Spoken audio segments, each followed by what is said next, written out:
नमस्कार विद्यार्थी मित्रांनो, MBBS BDS कॅपराउंड 1 चा रिझल्ट हा डिक्लेअर झालेला आहे व ज्या विद्यार्थ्यांना सीट्स अलॉट झालेल्या आहेत अशा विद्यार्थ्यांची फिजिकल रिपोर्टिंगची प्रोसेस सुद्धा सुरू झालेली आहे।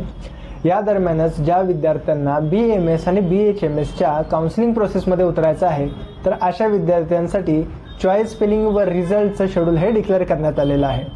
आता या शेड्यूलनुसार कोणकोणते विद्यार्थी या चॉईस फिलिंग करू शकतात हे थोडंसं पहिल्यांदा आपण बघूया। ज्यावेळी MBBS BDS च्या राऊंडसाठी रजिस्ट्रेशन चालू झाले होते ते सेम रजिस्ट्रेशन BAMS आणि BHMS च्या विद्यार्थ्यांसाठी सुद्धा कंपल्सरी होते। ज्या विद्यार्थ्यांनी 1000 रुपये किंवा 6000 रुपये असे रजिस्ट्रेशन्स केलेले आहेत तर त्याच विद्यार्थ्यांना BAMS आणि BHMS च्या कॅपराउंड 1 साठी चॉईस फिलिंग ही करता येणार आहे। आता 1000 रुपयाचं रजिस्ट्रेशन आणि 5000 रुपयाचं रजिस्ट्रेशन या दोन्हीमध्ये काय फरक आहे तर ज्या विद्यार्थ्यांनी फक्त 1000 रुपये भरून रजिस्ट्रेशन केलं होतं तर त्यांना रेग्युलर कॅटेगरीच्या सीट्स ज्याला की स्टेट काउन्सिलिंगच्या सीट्स म्हणल्या जातात तर फक्त त्या सीट्ससाठी फॉर्म फिलिंग करता येणार आहे। व ज्या विद्यार्थ्यांनी 1000 प्लस 5000 असं रजिस्ट्रेशन केलं होतं म्हणजे टोटल 6000 रुपये भरून रजिस्ट्रेशन केलं होतं त्यांना स्टेट काउन्सिलिंगच्या सीट्ससाठी सुद्धा फॉर्म भरता येणार आहे। त्याचबरोबर IQ कोटाच्या सीट्स म्हणजेच मॅनेजमेंट कोटाच्या सीट्स त्यासाठी सुद्धा चॉईस फिलिंग ही करता येणार आहे। मॅनेजमेंट कोटा असू दे किंवा स्टेट कोटा असू दे दोन्हीसाठी चॉईस फिलिंग ही एकाच वेळी तुम्हाला करायला लागते व रिझल्ट सुद्धा एकाच वेळी डिक्लेअर केला जातो। आता असे जे कोणी विद्यार्थी आहेत यासाठी या काउन्सिलिंग प्रोसेसमध्ये कॉलेजेस कोणते कोणते असणार आहेत तर महाराष्ट्र राज्यातील 85% गव्हर्नमेंट कॉलेजेसच्या सीट्स या काउन्सिलिंग प्रोसेसमध्ये असणार आहेत।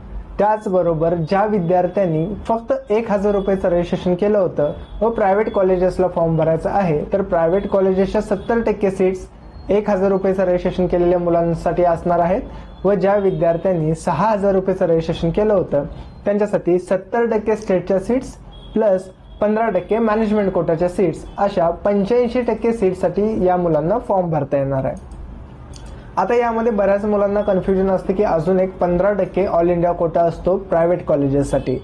तर ज्या विद्यार्थ्यांचा स्कोअर थोडासा कमी आहे किंवा बाउंड्रीवरती आहे व 15% ऑल इंडिया कोटामधून ॲडमिशन घ्यायचं आहे प्रायव्हेट BAMS आणि BHMSच्या कॉलेजेससाठी तर अशा कोटासाठी रजिस्ट्रेशन प्रोसेस अजून चालू व्हायची आहे।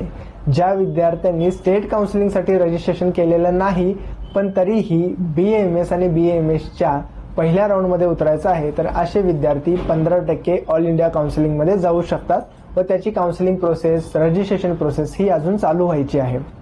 सो त्याची ही प्रोसेस लवकरच डिक्लेअर केलं जाईल, त्याचं शेड्यूल लवकरच डिक्लेअर केलं जाईल। सध्या आपल्याला काय करायचं आहे की 9 तारीख ते 11 तारखेमध्ये BAMS आणि BHMS कॉलेजेससाठी चॉईस फिलिंगची प्रोसेस कंप्लीट करून घ्यायची आहे। त्यानंतर 13 तारखेला पहिल्या राऊंडचा रिझल्ट हा डिक्लेअर केला जाईल व 14 तारीख ते 18 तारखेमध्ये म्हणजे 5 दिवसाचा वेळ आपल्याला मिळतो। या 5 दिवसांमध्ये आपल्याला फिजिकल रिपोर्टिंग करायचं आहे। तर फिजिकल रिपोर्टिंग म्हणजे काय तर ज्या विद्यार्थ्यांना पहिल्या राऊंडमध्ये सीट अलॉट होणार आहे तर अशा विद्यार्थ्यांनी त्यांचे ओरिजिनल डॉक्युमेंट्स अलॉटमेंट लेटर व जो काही कॉलेजच्या फीजचा DD असेल हे सगळं घेऊन कॉलेजमध्ये फिजिकली प्रेझेंट राहून आपलं ॲडमिशन कन्फर्म करून घ्यायचं आहे। तर ह्या प्रोसेसला फिजिकल रिपोर्टिंग असं म्हणलं जातं। सो 9 तारखेला पहिल्यांदा सीट मॅट्रिक्स डिक्लेअर केलं जाईल। सीट मॅट्रिक्स डिक्लेअर झाल्यानंतर आपल्याला समजेल की यावर्षी किती नवीन कॉलेजेस वाढलेले आहेत, टोटल यावर्षीच्या प्रोसेसमध्ये किती सीट्स आपल्यासाठी अवेलेबल असणार आहेत, या सगळ्या गोष्टींची माहिती आपल्याला 9 तारखेला कळेल। सीट मॅट्रिक्स डिक्लेअर झाल्यानंतरच आपण चॉईस फिलिंगची प्रोसेस हे चालू करणार आहोत। ज्या विद्यार्थ्यांनी आरंभ करिअरकडे काउन्सिलिंगसाठी रजिस्ट्रेशन केलेलं आहे तर अशा विद्यार्थ्यांना डेट अँड टाइम स्लॉट्स दिले जातील व दिलेल्या टाइम स्लॉटमध्ये त्यांना चॉईस फिलिंगसाठी ऑफिसवरती बोलवलं जाईल। अशाच इम्पॉर्टंट अपडेटसाठी आरंभ करिअरच्या YouTube चॅनलला सबस्क्राईब करा। थँक्यू।